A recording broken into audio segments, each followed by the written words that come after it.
Hello guys, यो चाहिँ हाम्रो नयाँ बानेश्वरको चटपटे पसल हो। एकदम व्यापक चल्छ हजुरको यो। अहिले चाहिँ अलि मान्छे सुनसान छ, तर यो चाहिँ एकदम दिउँसो पुरै चल्छ यो चाहिँ।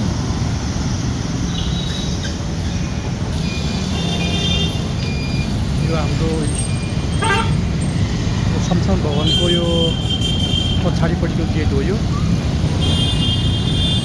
नैले यतापट्टि छ यो पानीपुरी पसल।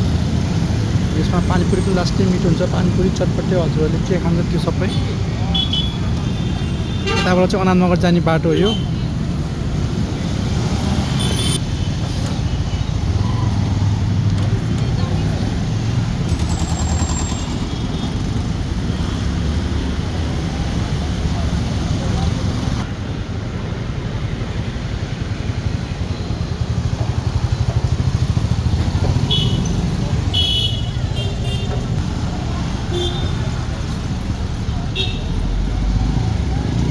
हेर्नुहोस्,